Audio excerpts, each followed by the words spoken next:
because, yeah. Okay, so what I was talking about is how can you use MySQL? Okay, so this is the assignment number last. Okay, everyone. So this is, let's say, this MySQL. Okay, so in this place, what you can see, this is the image. Generally, what will happen is most of the popular images, they will always have a documentation with you.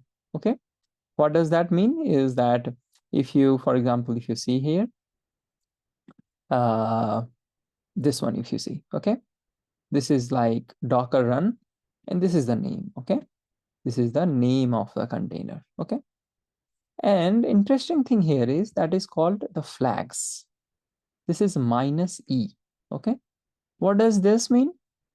This was the tricky thing in this assignment. The tricky thing here is that if you give -e, this becomes like environment variable. So most of these default images, they will look for some external values, the environment variable. So for example, in this case, the environment variable is the MySQL root password. Okay, so this password that we pass in this is the main value you are providing in this. Okay, so what we can do is we can go here and let's give it a strong password, 2024, and this is the important part, because when MySQL start, it always looks for a root password. Without root password, MySQL cannot run. Okay, so this is the thing we are providing here. Okay, name is something you can give any name. So I'm giving Chandra MySQL. Okay, one more thing that you would like to do here, you can do -itd. Okay, so that it runs in background, it runs in interactive mode. By the way, can someone tell me what is D here? Is that detached? Oh yeah, 100%. That is detached. What does detached mean, by the way? Doesn't that mean that you have it running in the background and you can still do other things in the terminal? Percent, exactly. So this actually detaches the terminal from the actual container logs, container console. And one thing I would like to do here, and that is called -p, the port. Okay. Why am I doing this? Can someone tell me what if I do not do this? What will happen?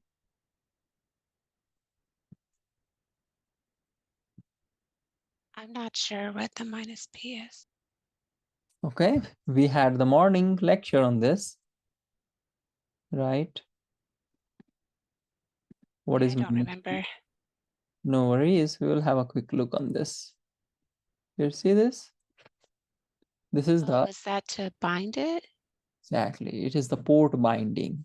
So what we generally do is, and this is what we were talking in the morning as well, is that Docker has its own, runtime running environment, and that is separate from your machine. So the container where it runs, that runs inside a closed environment. It has its own namespace, it has its own IP addressing, it has its own users, and everything is its own. Correct? We talked about this in the morning. Correct?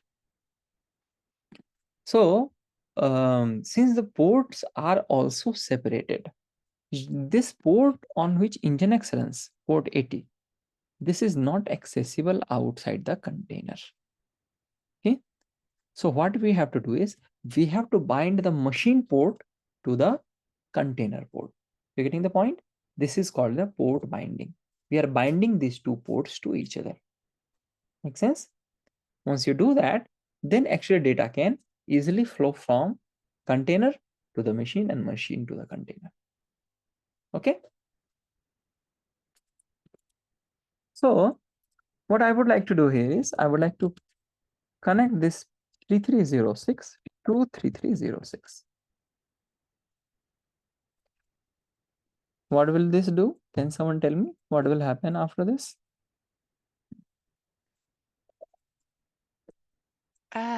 It should run on localhost at 3306.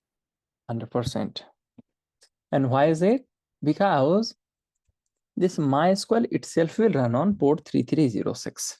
right? This is the nature of MySQL. By default, this is how it runs, though you can override it, okay? And if I do this, then the local machine will run like this, okay? What is this dollar? Oh, I copied from there, okay?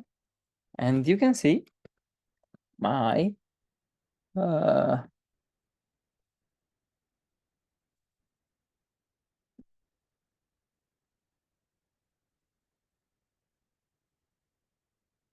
this is the container which is running, okay? If I go inside docker exec minus it, okay, and I will write bash probably, okay, and I'll write mysql minus u root minus p. You see, I have gotten inside the MySQL container. Okay? Running database is so easy using Docker, isn't it? Otherwise, you had to create RDS, that is expensive, and also you have to connect to internet and AWS. And other thing is that it's not so intuitive, right? Here you can do anything. So for example, this is my database now. I can write show databases. This is where I get it, right? What is the command to create database? Create database, is it?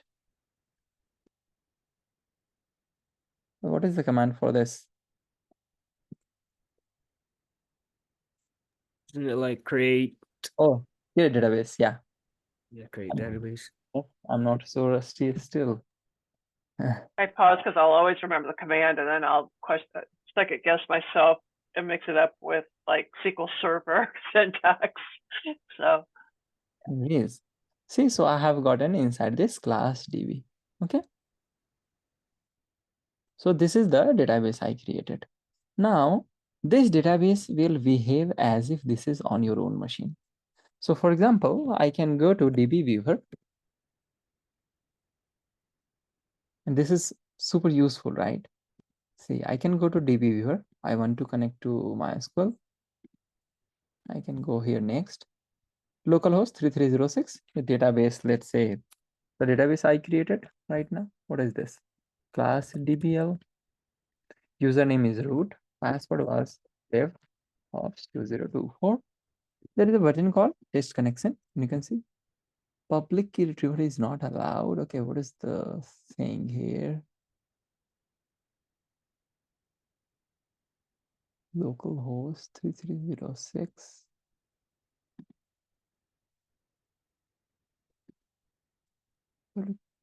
Was it DBL or DB1?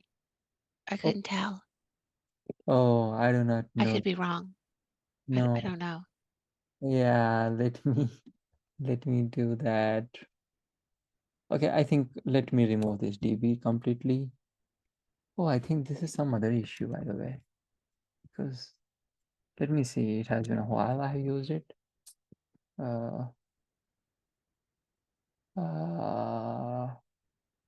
Docker MySQL public key retrieval is not allowed.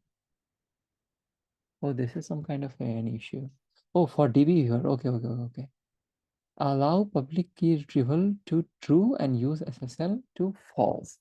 Okay, so we have to do some setting changes, everyone. Produce connection settings. Where is the connection setting? Oh, and it looks like SSL is all the way over too Yeah, on the top. yeah, I think I can probably delete it one and create Oh. it. Okay, so this is like I am just connecting. So I'll go here and in connection details, it was saying edit connections. Oh, if you go up, I thought it said edit connection types. Wait, I don't know if that was correct. When you go in there, huh? is it there? Oh yeah, Edit connection types, or maybe that's not the right one. I'm not sure.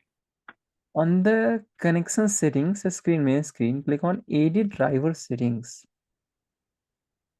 So this is like Oh, driver. driver settings. Maybe Oh that's yeah. it. Oh, here we go. Yeah. Good job. Yeah. Thank you, Nika. Yeah, she's helping me Yeah. now. Oh, I don't know what I'm doing with that.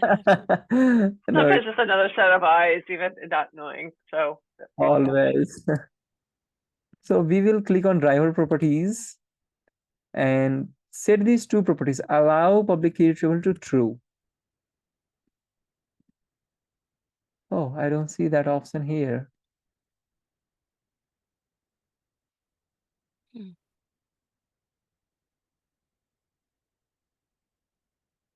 Do you think it's an advanced parameter?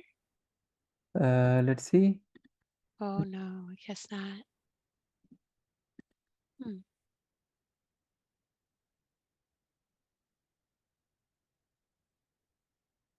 Interesting. First time I'm seeing this. I have used this like millions of times, this software, but first time I'm getting this.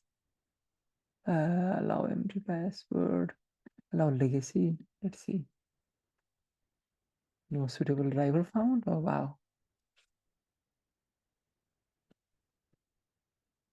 Driver type, allow legacy. No. No authentication.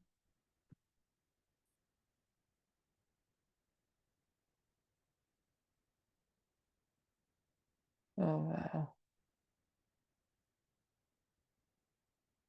And Oh, it doesn't matter that you don't have a database in there for it to do the connection with, I guess. I think it doesn't matter actually a lot. Oh, Connection should work. I mean, this issue is something else. Public key retrieval is not allowed. So this is something. Let's see this guy, what he's saying. When you doing this DB before, you have to go to connection settings in SSL tab and uncheck the verify server certificate. Okay. So oh. go to connection. Okay, no. Okay, let's finish this. Let's click on edit connection and SSL. Use SSL. This is how it looks. I know that this. Okay, so it's saying use SSL. Oh, you have to allow public key retrieval at the bottom. If you go down Oh yeah. right there, Oh and yeah. then You can test the unclick connection. verify server certificate. I And think you unclick the other one, right? yeah, so use SSL is false. So use SSL should be false. And Oh, allow, okay. yeah, I don't think it'll let you do it on, yeah. Didn't it say something about uncheck verify certificate? Maybe I read it wrong. I see these On two. 80, oh, at the one underneath it, I thought. Forgotten. No, what is the reason? This today it's not connecting. Hmm.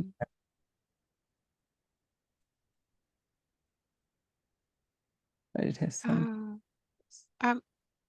I'm curious if you did go back to SSL.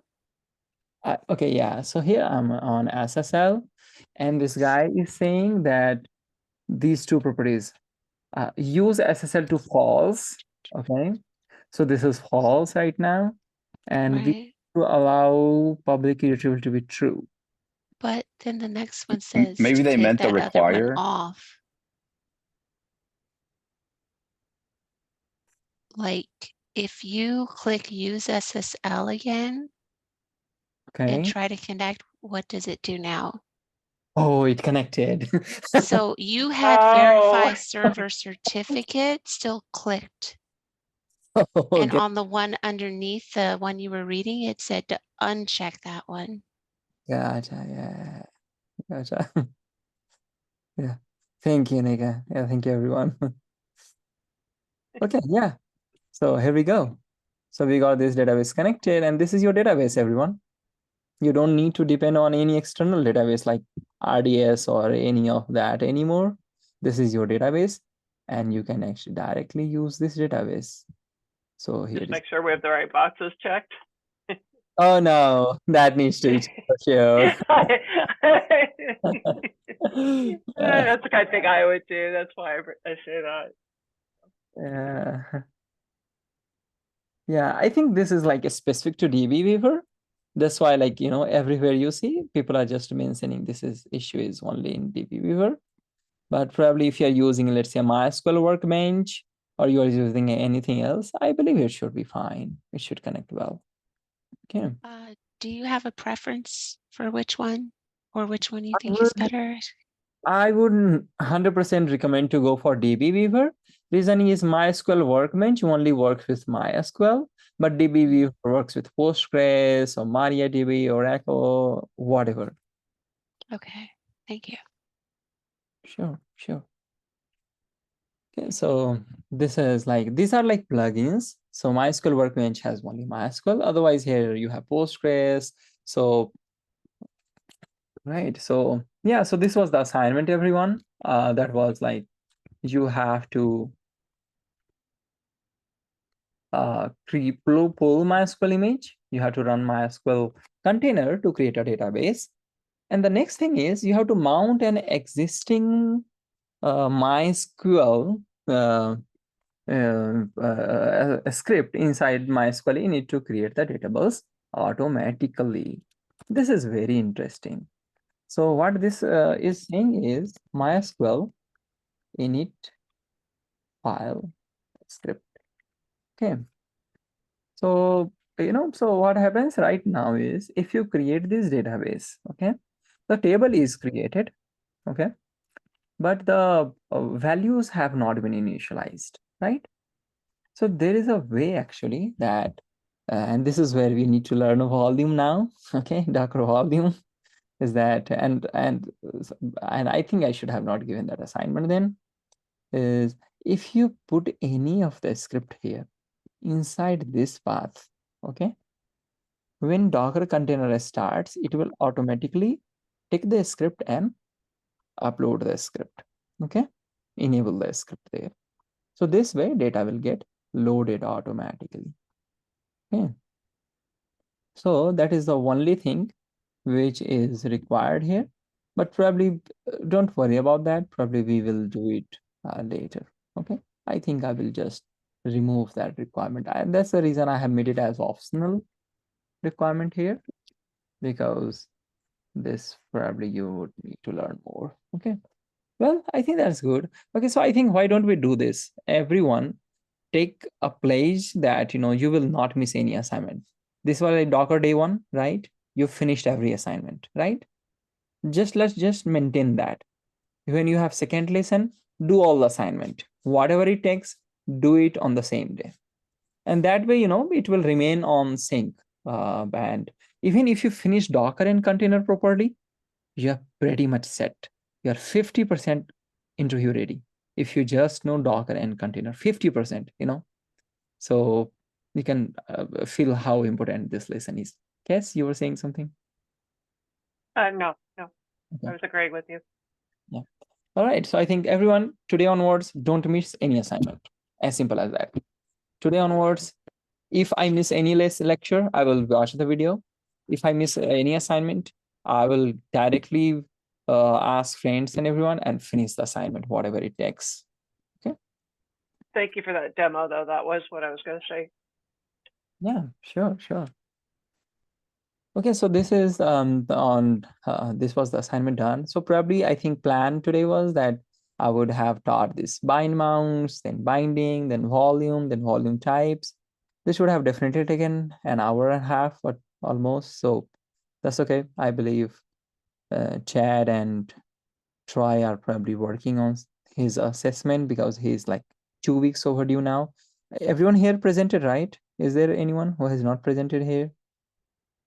Eric, I have not seen your presentation, but I have taken Nekas and Kes, and probably Jose has already done it. Yeah, I presented with Julius. Perfect. Yeah, I was going to say you had done it before I did, so Perfect. Everyone yeah. has presented. So perhaps Troy is the only one who has not presented yet. So I would like him to present it earliest. Well, so I think, yeah, that's pretty much the class we had to for today. You have finished the assignment, you have finished the lecture. So now I'm pretty much available. Let me know if you want to talk anything with me. Thank you, Chandra. No agenda, just chat. Tell me what you Okay. want to chat about. Can you look over the thing I sent you because I don't know if I did it right, please? Oh, okay. I Yeah, don't know if I did it right. I was having a look on what you have sent. For a moment, I could not figure out what that was, but essentially, what you're trying to do, Nika, here is you're trying to like make a comparison between the VM and Docker. Is it so? Yeah, I put the stuff in a file, but I still wasn't sure if I was looking at the right stuff. Were you doing assignment number 4? Yes. Okay. Okay, so let's look at assignment number 4, everyone. Create a VM and Docker container running the same web server. Okay, compare the two in terms of setup time. Okay, performance, resources, and isolation. Okay, I think Nika, you have probably gotten it right. Can you just explain me that how did you do this? Where is this graph coming from? So what I thought was the correct thing to do Hmm? was to make the EC2 in AWS Hmm? and then to do something with a Docker image. Mm-hmm. And then I was comparing how long it took to set each of them up. And then I was looking at some of the performance and utilization for AWS. And I had to look up a command, but I wasn't sure if that was the right command for Docker, Okay. I think which was top or stats, I think. you have pretty much gotten what I would have probably asked for. Oh, So okay. All yeah, right. basically this assignment is asking that, hey, if I ask you to set up a web application, you can set up on EC2, you can set it up on Docker, right? So thing is that uh, setting it up on Docker is pretty easy, right? You just have to write Docker up, Docker start, right? But EC2 is like you have to create a server, you have to install the packages, update the server, then get the file and start. So